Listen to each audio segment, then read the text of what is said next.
walks around.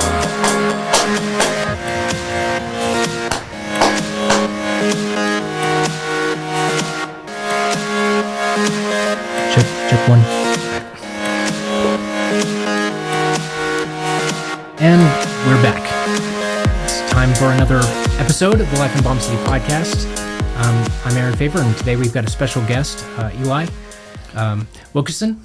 Wilkerson. Yeah. And we have we're going to get to talk about you own a Praxis Detection services. Yes. Okay. And we're going to get to talk about some of the origin story of that, and your life experiences that led you to that, and probably get to have some pretty good conversation along the stories along the way. Sounds good. Awesome. So I will go with dealer's choice. So what do you want to know about? Well, first of all, what led you to become a private detective? Was it something that you thought early on in your life you want to? What led you to start your own business? I come from a family of small business owners, so that was kind of already in my blood. Spent 16 years in law enforcement. Had 8 years with the military, and it got to a point in the law enforcement career that I would have individuals, companies asking me if I could, if I could investigate something for them, but not necessarily specifically crime oriented. And I was like, I'm going to have to refer you over to a PI. So the business side of me was saying, hey, you know what? Why would I leave money on the table? And so, started slowly building it up. Initially, it was the whole deal to be like, hey, I'll take on a couple of cases here and there regarding my business, and then it started to develop more and more. I guess you could really say the PI bug kind of bit me in probably about in 2014, while I was working on my master's degree at WT and also studying for the Certified Fraud Examiner credential. And I didn't think I had enough experience back then, and so from 14 to 15, just continued to do research on developing the business, what the life is of private investigations, what, does it go beyond like the classic, what everybody sees on TV, like the cheaters thing. And so finally in fall of 2019, I decided that it's kind of like the whole classic, like put up or shut up kind of type deal. And so I said, well, might as well go ahead and get the business license, get the individual license, hang the shingle out, and we'll see where this goes. And that's just kind of where a really high level overview on like kind of where it got started. And then I drifted into the digital forensics, the cyber world, and also drifted into, once I hung up the badge and gun for law enforcement, I also got into I started having people contacting me, defense law firms contacting me about like, hey, could I consult with on murder cases that involve a cyber or a digital component, or, and even in the sense of like, they would look at the case and be like, hey, does this look like law enforcement did this the correct way? Was there anything left undone? And that's where I assist the occasional, not just criminal defense firms, but civil firms, more than willing to help out prosecutors, but they really don't pick up the phone and call me. But so that there's kind of a little bit of a start. I mean, so you want to pull threads on any part of that specifically? Yeah. So specifically like in your, whenever you were a kid, I know we used to always do something that was, attached to, we all watched a lot of James Bond in my household. I don't know how many hours I spent watching stuff, but I absolutely love those movies, even though they're not realistic. They're right. Yeah. They're fun because I think that they, is there part of your imagination was captured at that time, like too? So maybe not necessarily specifically with the James Bond stuff, but I was introduced at a very young age to the Hardy Boys books. And I can say without a doubt, those had a great significant. books. Yeah. They are actually in the investigation process or method that's in each one of those books by Frank Dixon. I think that was his pen name, but the process that he had the two boys go through is actually not much different than what we do today. It's still the same process that we go through of somebody makes a complaint, figure out what leads to what. And there's actually a bit of an element in those books of what we know in the investigation world is Locard, or in forensics specifically is what we know as Locard's principle, is that any interaction leaves some kind of a trace. And it's, like a term, piecing together, in today's world, the digital footprints or the breadcrumbs, and to say, yeah, this is how this incident happened. And so the Hardy Boys had a significant influence. Grew up sitting on my grandfather's lap watching the original Basil Rathbone, Sherlock Holmes type stuff. I'm not in any way, shape, or Sherlock Holmes. I don't have a deer stalker. I don't have any trench coats or fedoras or anything like that. But that process of going through and then eventually reading those books and then looking at the deductive methods that Arthur Conan Doyle actually utilized for his character, Sherlock Holmes, actually is still very, it's taught in colleges, it's taught in universities, it's taught in logic and rational thinking on like deductive and inductive reasoning. And so those had that significant influence on me for both law enforcement, getting into the, you could say, consulting investigations, private investigations, and even in my military, my service in the military. Can we talk about the military? Sure. The military aspect of what you do. And yes. Tell me what it is what was your MOS, your job? Right. So I was first enlisted. I firmly believe that if I was going to be an officer, that my personal opinion is that before anybody was to be an officer, they should be enlisted first. Don't ask somebody from the enlisted ranks to do something that you weren't willing to do yourself. And that's, still respect the people that went to the military academies, but it's a totally different world whenever you've been enlisted first. So I was enlisted, I was in the logistics, transportation. Then whenever as some of my fellow veterans say, I converted to the dark side and became an officer. I was first I was with the Signal Corps, which was think networking technologies, radio technologies, building network, redundancy of plans, satellite communications, phone communications, what have you. This is when I don't have a computer background, but whenever I went through training, I don't know what the fort's called now, but it was called Fort Gordon at the time. They literally brought a bunch of us in and was like, okay, build a computer from scratch. So that's where I got my first real taste of technology. The type of unit I was in was a civil affairs unit. It's considered one of the types of unconventional warfare. And it was the 413th Civil Affairs Battalion in Lubbock, Texas. Got called up to active duty to go serve in Afghanistan. And my job there as a civil affairs officer, team leader, was to try to work with the Department of State, Department of Agriculture, United States Agency for International Development, U.S. Army Civil Affairs Psychological Operations Command to try to establish what we call here in the United States county level government. And really what I did was I mentored the different facets of that. And this is where I would, try to connect the dots of the familial dots to government to where's the nepotism, is this somebody actually that we can work with or not, etc. A lot of information gathering, a lot of it putting it together, and then trying to develop those lines of government. So, in some ways, and I think in our past conversations, I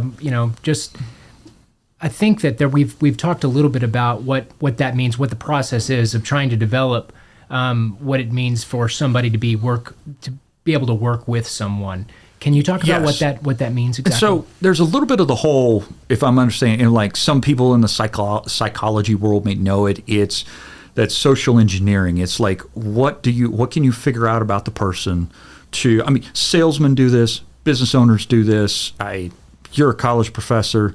You do this with okay, how do I read my students to figure out what their learning style is for the best possible retention of whatever the information is that you're putting out. very real world is in the investigations world. It was in that civil affairs world. It's just everything. It's a human component on how we interact with each other.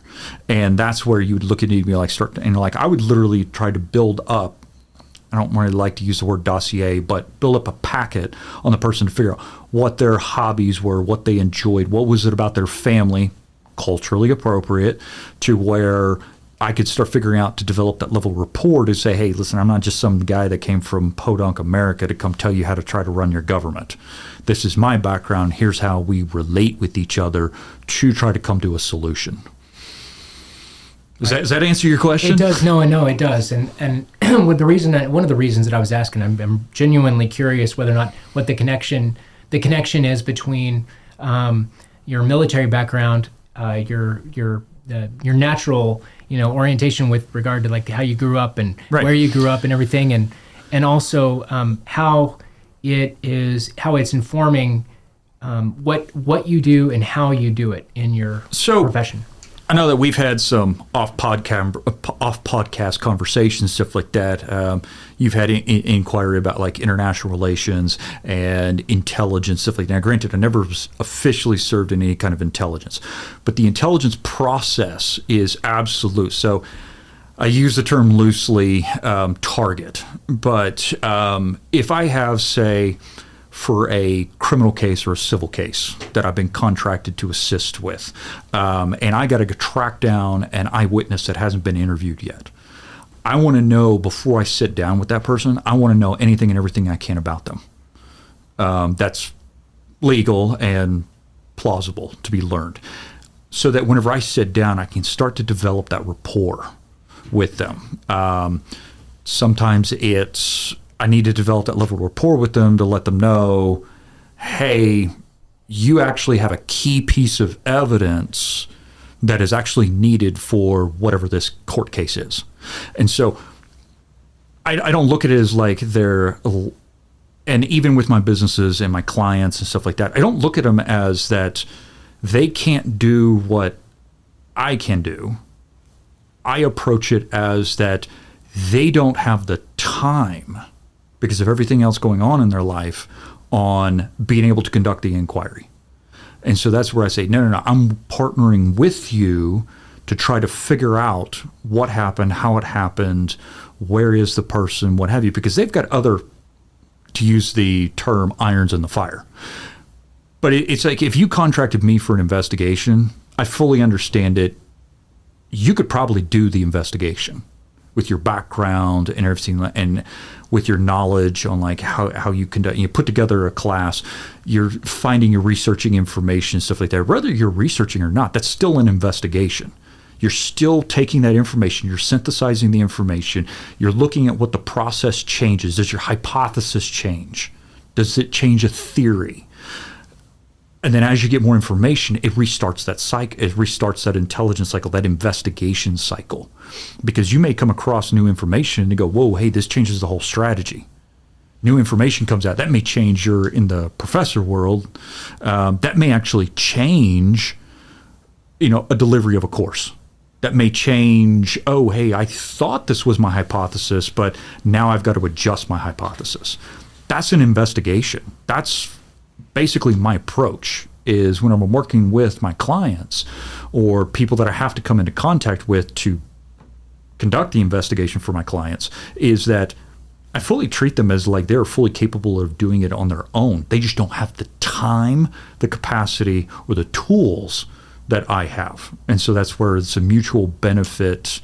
I'm a judo guy, so there's a whole thing of like Kano, the founder of judo, said mutual welfare, mutual benefit. When we step onto the mat together, when we're working together, one of the things is that whenever it's all said and done, it should benefit you and it should also benefit me.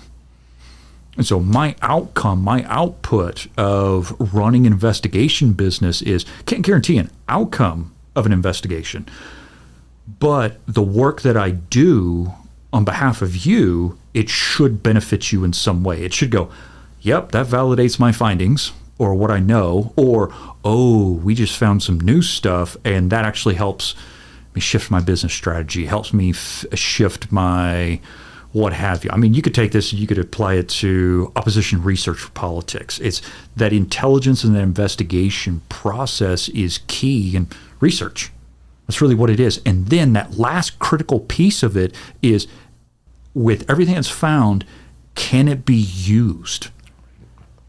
And what is the objective? Yes. Especially, what is the objective? So, if you said mutually beneficial, I mean, from the perspective of a client, let's say a prospective client is is an actual political candidate looking for targetable information about their opponent. Yes. And in this circumstance, like if you want to talk about opposition research, Right, it's right, kind of yeah. just the opposition research. It would be exploitable, things that are exploitable about Yes. a human being. Publicly available information that maybe Yes. other people don't have the time or the tools Right. to reach out and find for themselves. Would that, So if we break that down, just take it down to it's just simple. So like Occam's razor concept. Okay, the simplest explanation is probably the best explanation. Not all the time, but most likely it is. So we've got a target, subject of an investigation. Okay, the next step is, if we're looking for something exploitable, we first have to find a vulnerability. And then once we find a vulnerability, we got to prioritize those vulnerabilities. Then we got to find an exploit for each of those vulnerabilities. You may have multiple exploits for that specific vulnerability. So if we take the concept of like opposition research, say you've got two people running for a mayor's position, okay? What is the value of usable intelligence? Yeah, I could figure out that, oh yeah, look, he or she's on their third marriage and they like to travel to whatever and stuff like that. That's just information and data. But how does it get down to a point to be like, how can we utilize it? If it's information or data, it's possible that there's a vulnerability with that. Where we transition into, can it be usable? Can it be exploitable? And I'm not saying in like some weird ransomware or blackmailing or anything like that. It's not like that. It's just the utilization from the military, the law enforcement background it's what can I find that benefits this person, or how it can be utilized to get this person to work with us or to get them out of the way. right. And so, I mean, those are all three potential outcomes of this. It's like, yes, I can help you. No, I can't help you. Or there's nothing that we can really do at this time. I mean, you could, and that's why I try to work with my clients to try to let's keep this as simple as possible. And it's like, in a weird way in the justice system and stuff like that, it's like, can we sell it to a jury? And then my job is to help the lawyer is like, can you sell it to a jury? It's not a great shining hope for America, but the average juror doesn't have but like a 10th to a 12th grade education. That's average. Not saying that they don't have it. That's just what the stats say. Right, and like engagement numbers seem to Yes. be that. I mean, from jury pools to Yes. what it is that people are doing. The level of engagement of the American people is the same level of engagement or less of the types of TV shows they watch. Yeah, oh, yes. I mean, it's a good example of what engages Americans. So it's not surprising in some ways that the types of stories also that you see being sold in like Hollywood and other places, any type of drama, Right. Is also what a political candidate wants to be able to put together to narrate their story to the Yes. American people, or to try to tell the story of their opposition. So somebody gave me a phrase the other day, and it said, we are drowning in information, but starving for knowledge. Okay, that's great. Yeah, we are probably we're probably right now, especially with AI and everything like that, we're in the next epoch of human development. We really are. Don't know where it goes from here. But the beautiful thing about it is we are every day, like our phones, everything, doesn't matter. Us doing this right now and everything like that, we are drowning in information. But to be able to synthesize that, be able to use it, make it work for us, that's the trick for the human mind. or a client's or what have you. So that's where we still go back to the whole, is it exploitable? I mean, if I'm researching, like I spent the time, like researching for my business, researched other private investigation firms, what worked, what didn't work, and stuff like that. And I took that information, took that data, I synthesized it, and I figured out, okay, I know I'm going to make some of my own mistakes, but I don't want to repeat the mistakes of other private investigators, both successful and ones that are no longer in the business. And so you learn from both of that. You can learn the success, you can learn, but it all comes down to the information and how can we utilize it. So on like opposition research, I love politics. It's fascinating, especially at an international level. Kind of sort of slowly working on my second master's in international relations and global security. Just love the stuff.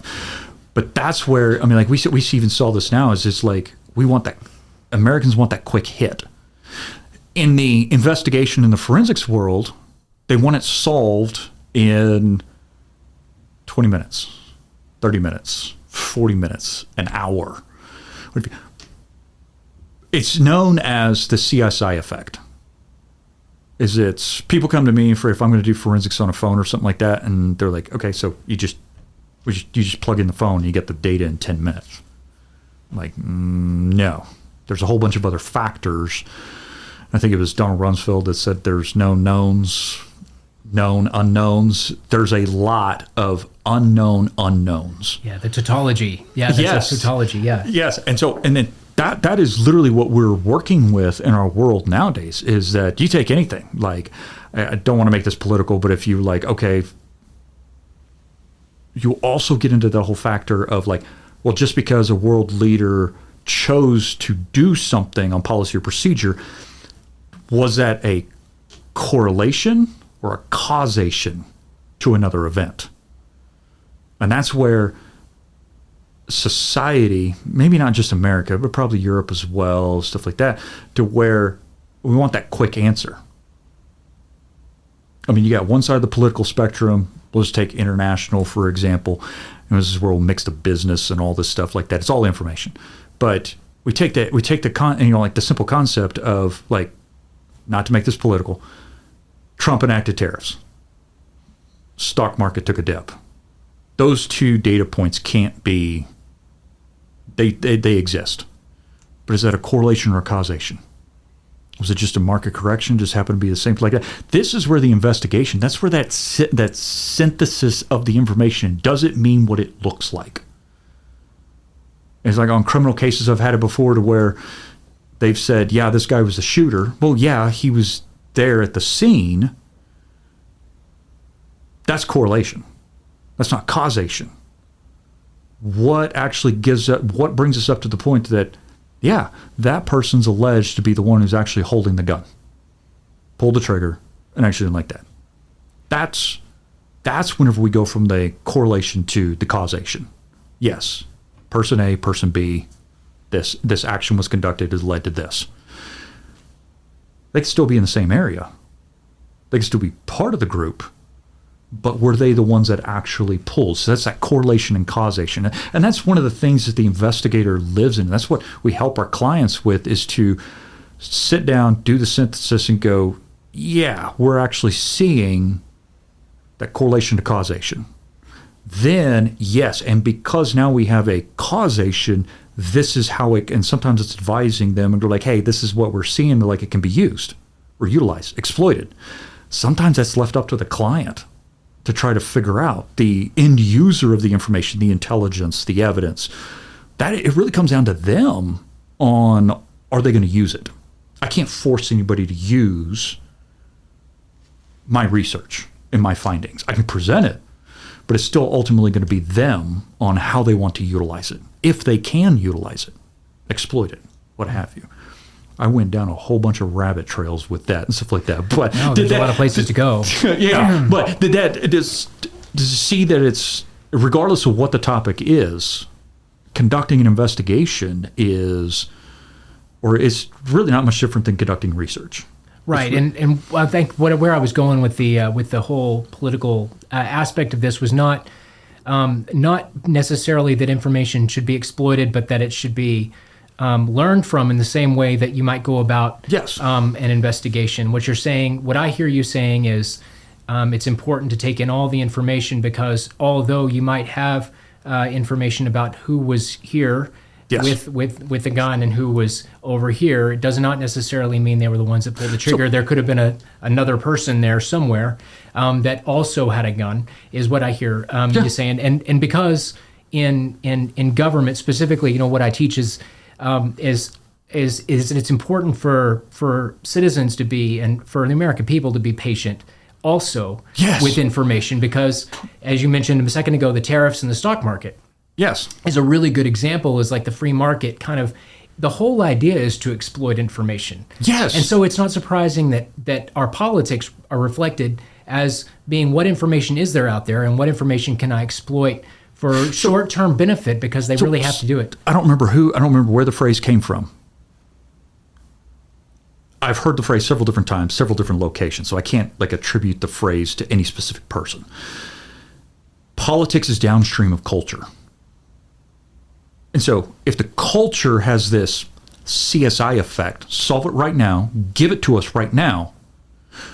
By CSI, you mean, to be clear, you mean the TV show? So that's where that came from. Okay. There's a thing within law enforcement that there's this factor within law enforcement, this concept that people on juries, not just the juries, but our society has this idea that it could be solved in 40 minutes.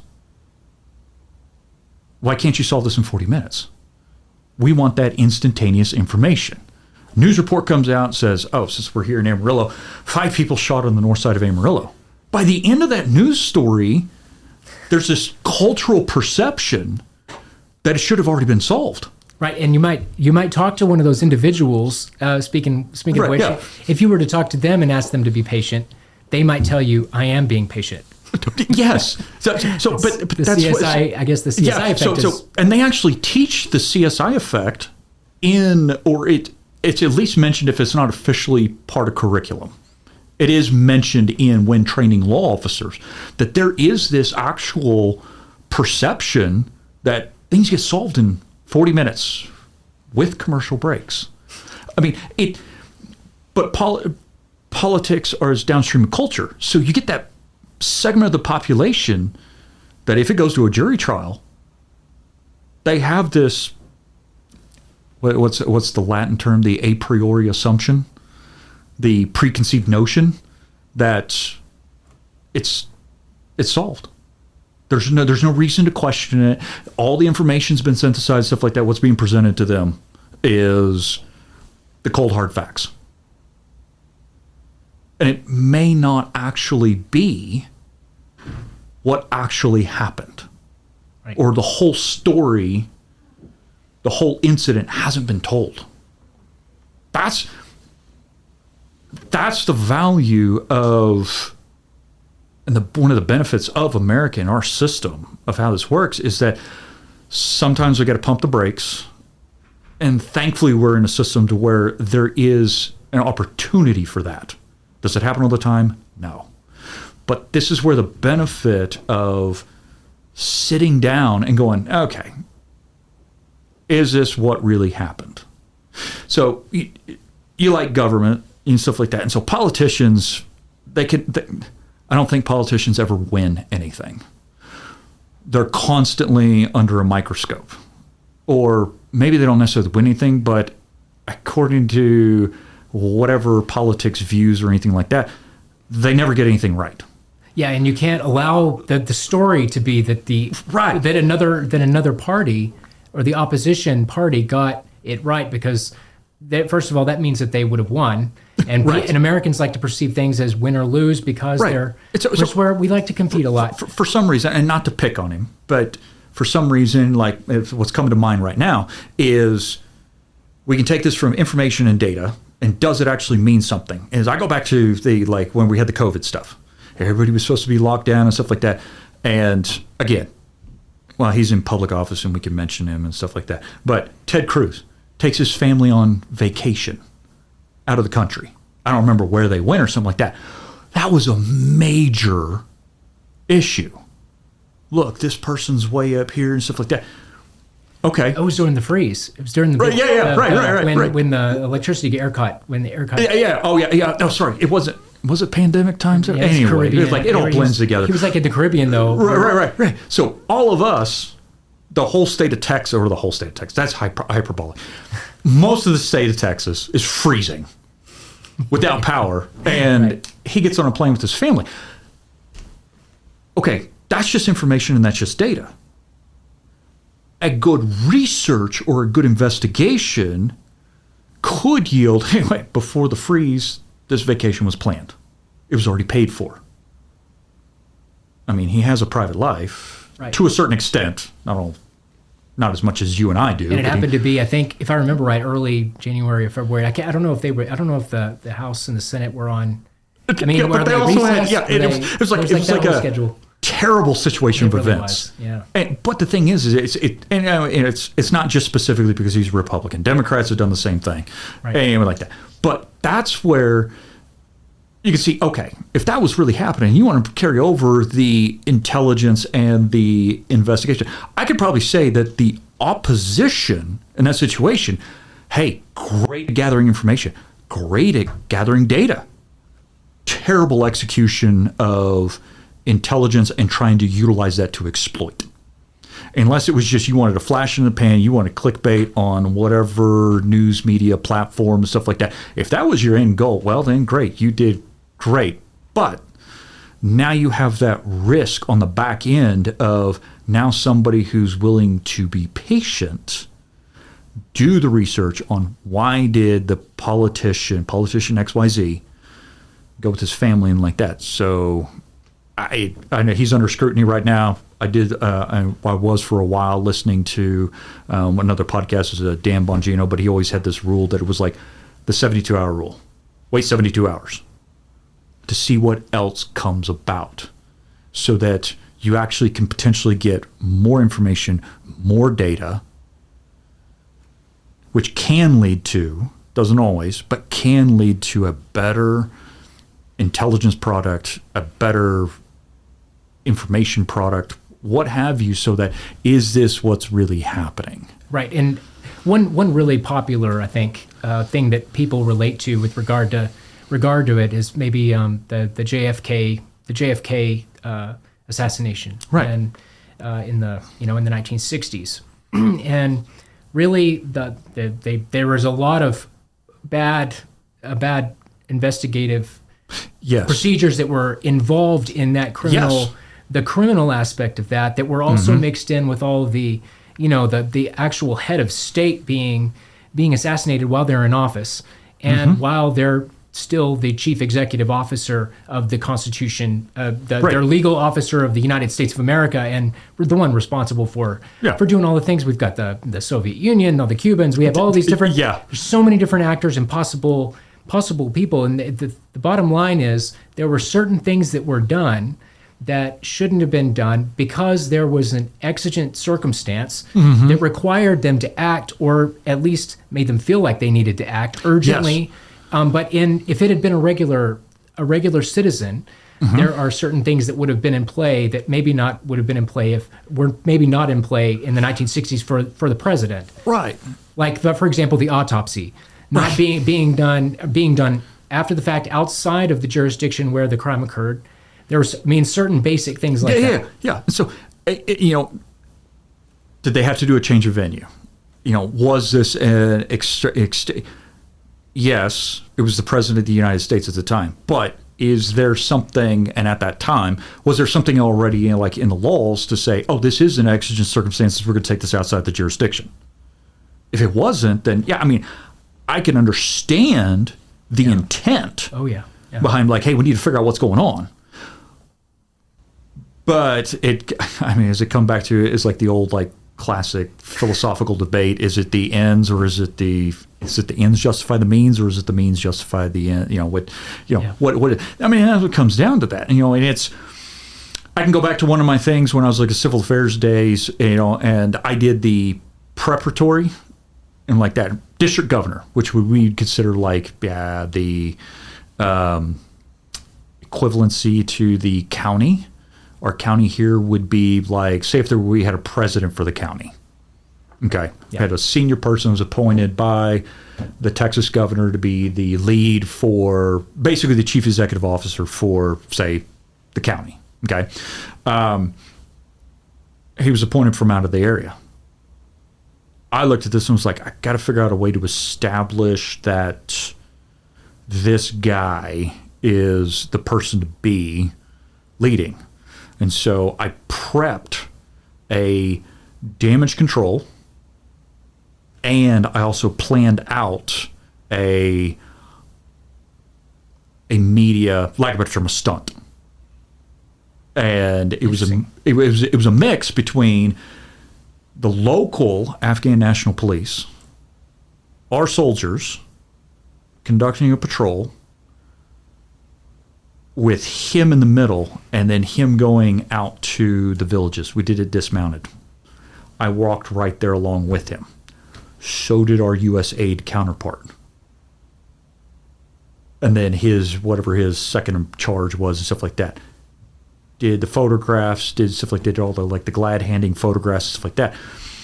But what I also made sure that I had in place was, just in case, I had a damage control piece ready to go in case it didn't sell the way I wanted it to sell. And so I actually conducted, in a weird way, two researches, two investigations. One, if it went right, and then one if it went wrong.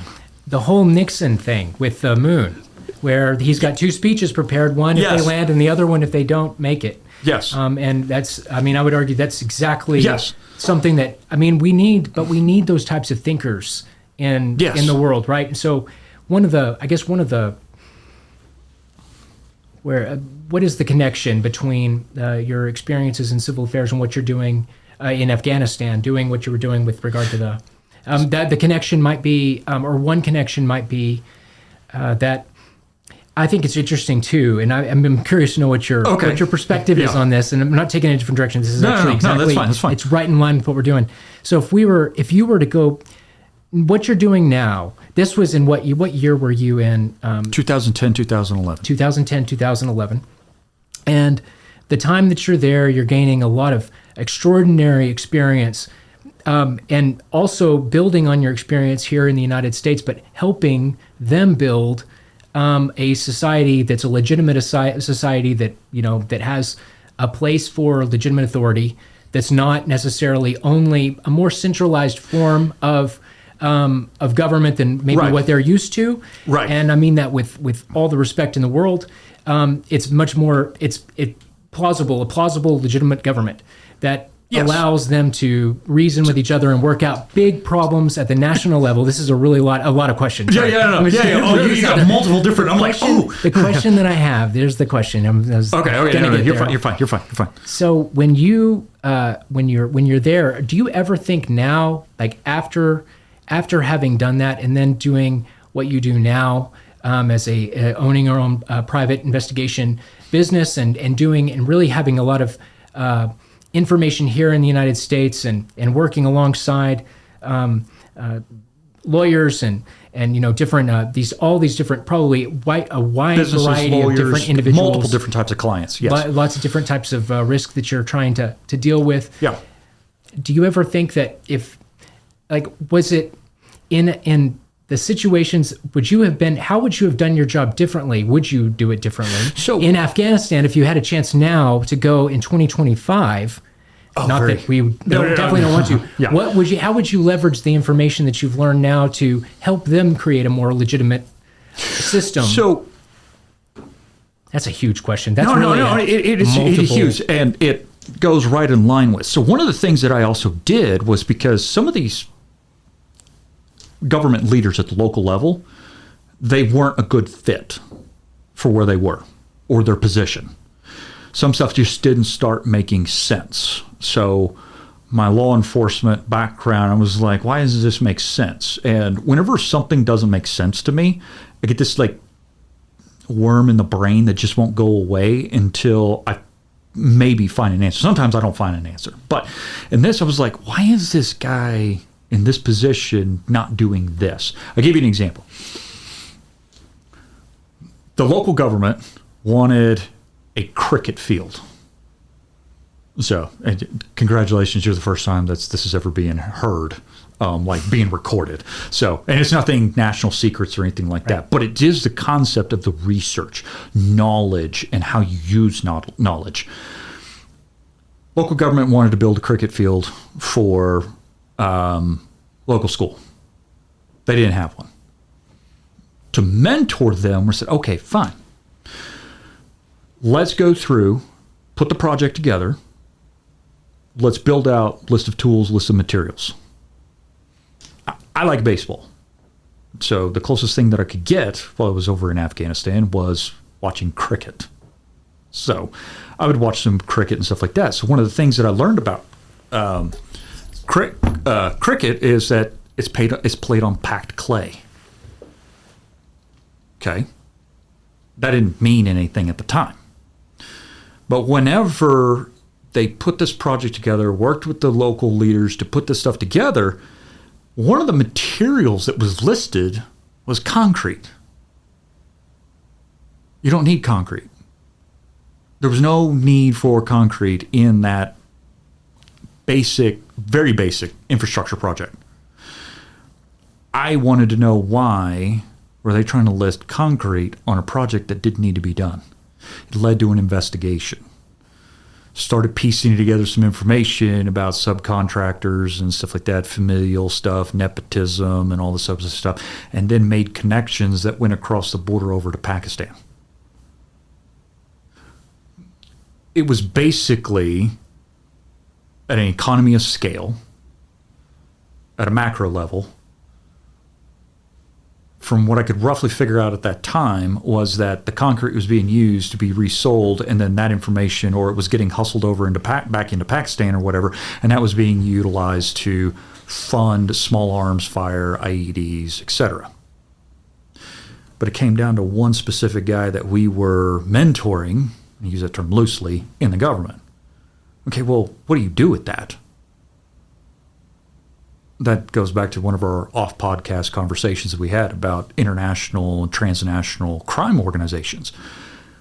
Was it terrorism? Was it insurgency stuff? Belligerency? Don't quite know. But at a minimum, we got a crime. You've got a fraud. You got a fraud. We got a construction fraud. Whatever the cost of the concrete was. Right. And so at a minimum, it's like, well, so I didn't do anything specifically about it other than put it together and relate it over to my partners in the intelligence services, and they took it from there. Gentleman later on was no longer in his government position, and then the government had to go find somebody else. I'll just leave it at that right there. But it's, okay, so how do we bring that, to answer your question, how do we bring that over to here? Well, what may be worthwhile is in opposition research, if you have an incumbent, say, mayor, sheriff, an elected leader position, okay? They've been there for 20 years.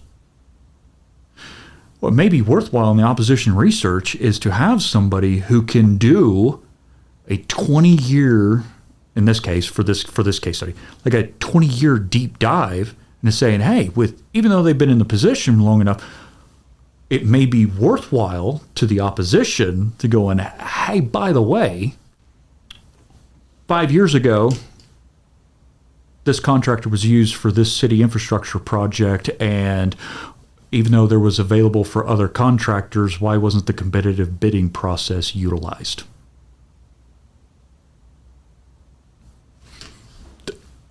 May not need to be prosecuted, but for the opposition, now we've got at least, it may not be evidence, but at least we're at an intelligence level. It's now usable. We went from information and data, and then that's what, if I were to go back to 2010, 2011, I would way more be utilizing the transition from intelligence to evidence. And then, because some of the stuff I didn't know at the time and what I know now, and whenever I look back, there are things that I was like, oh my word, it was staring me right there in front of in my face, and oh my word, I see it now. But I didn't see it at the time, just because I didn't have the training, the education, the what have you at the time. And I'm like, oh yeah, I look back now. And yet, I mean, in the U.S., the way that we see, I mean, and there's a huge difference in that. For example, something like that. One of the things that I'm working on right now is a paper on money laundering Yes. and the use of different services that the United States is. I mean, we're involved in all these global financial system, and we care deeply about making sure that it's as stable as possible and that there's a little systemic risk to failure as possible. And what is it called? Macro-prudentialism? Is that what the name of the term? Macro-prudentialism or something like that. They're trying to be as good as possible, stuff that you're super aware of. And that is maybe in some ways in opposition to the culture of an Afghan tribal system. Right. Specifically, particularly if the way that we do favors for each other is a different tradition than what they've. And see, that kind of goes back to another one of our kind of topics that we had in an off-podcast topic was, what's the tolerance of corruption? Oh, yeah, that's great. What's the tolerance of corruption? I mean, if we take this, we're right here in Amarillo. Okay, fine. Culturally speaking, does Lubbock have a higher or lower tolerance of corruption than what Amarillo does? And different types of corruption. Now, I'm not saying everybody's corrupt or anything like that, but also defining what is corruption. It's just a cost of doing business on the Afghanistan-Pakistan border to slip some money to the border guard to let through whatever you got. That's just a cost of doing business. Right. Here, our southern border, no. That's something, that's not a toleration that we like. Right. Or that tolerate, kind of turn a blind eye to, whatever that definition or whatever the appropriate adjective or descriptor is for it and stuff like that. And what the time is, what is the administration's priority at that time? Yeah. Yeah. But that's where, and then something also with our world today, and I've seen it as a private investor. I've literally had a Russian client in Amarillo. And so one of the things is that I try to preach to my former students, the law officers that'll still talk to me because I do criminal defense work occasionally. And that's something that we didn't mention, by the way, and that's my fault. You used to be an instructor here at Emerald College. Yes. So for, I think it's 20 months or something like that, I taught digital forensics, intro to digital forensics, and digital forensics tools for, I think it was 8 individual, like that. And it was wonderful, but it was like, I really enjoyed that experience, but the business started taking off to a point to where I didn't have the time to give to, and it became a weird balancing act that was not beneficial to, Amarillo College or my business. And so pulled myself back from the responsibilities with Amarillo College. But one of the things is I tried to bring out with my students, especially in the information age and doing digital forensics, is that what is local is global, or has a chance of becoming global. What is global is local. I don't have official stats in front of me, but to kind of highlight this on the human behavior side of things and the economy side of things is that, and I would love to see if I could find better stats for this, but supposedly, or should I say allegedly or whatever, but there's more languages spoken in Amarillo, Texas than there is Houston, Texas, because of the refugee, sponsored people that are refugees that come here to Amarillo. Certainly. So how fast, what's the chance, what's the possibility of something in Amarillo, Texas going global? Or something globally affecting Amarillo? Right. I think we were chatting even right before we started recording about this scandal in Georgia that took place, over a decade, a decade ago now, where the governor essentially was in an inappropriate relationship with a family member of an official from a foreign country. state. Yes. Basically, we were talking. I mean, I think that his staff thought that he was hiking the Appalachian Trail or something along those lines. Right. Yes. And in reality, he was visiting his mistress, mistress in a whole other part of the world. Yep. And what's fascinating about that is, I guarantee you, that was not something that your typical Atlantean, Atlantean. Yeah. We'll go with either one. Yeah. It'll work. Would have woken up that morning and thought that they were going to be putting together the two different people, and yet it's something that. And I mean, I guess it makes a little bit more sense, Georgia's southern state with at that time Republican governor, and right. And now to find out that from that point all the way till now they've been working to get where they are right now with their reforms, which has been a tremendous accomplishment. But yes, it is. It's not something you naturally put together though in the early 2010s. But those. And what did they call it? The chaos theory, or the butterfly flaps its wings in Japan and it causes a hurricane in the Gulf or something like that. It's those small things that, to use another phrase, breaks the camel's back. They eventually all accumulate, or pennies eventually add up to $1, dollars eventually add up to $100, and stuff like that.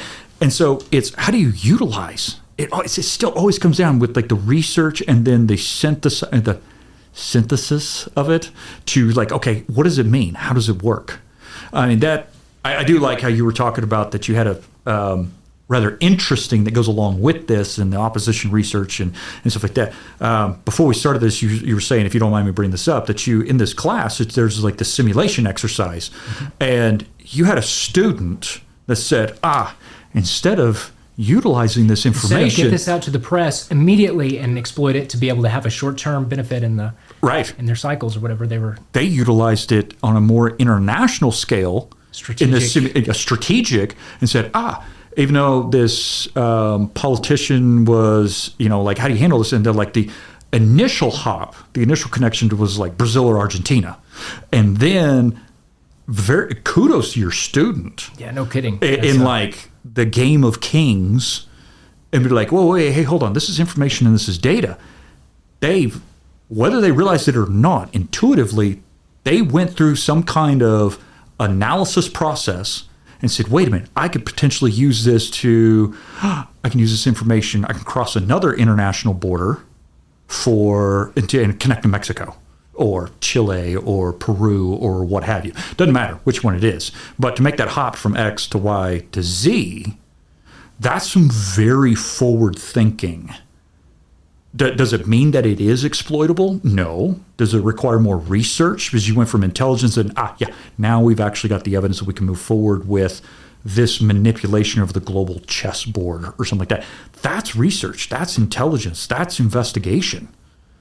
I mean, whenever you told me that before we got this podcast started, I was like, oh my word, that's our government.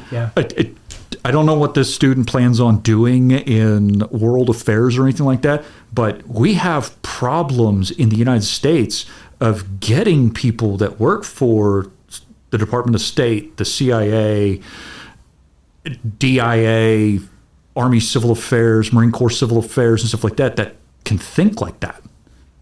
Almost on the fly. I don't know how long the assignment was or anything like that. But it has not been long. I'm very impressed. That's coming from you as a professor who's, government and history, and you read out everything from Machiavelli to Karl von Clausewitz to like that. But and then also me as a combat veteran that, if you want to say, tinkered with local, global affairs, stuff like that. For a student to be able to do that and to think like that and to see that as a potential course of action, that's impressive.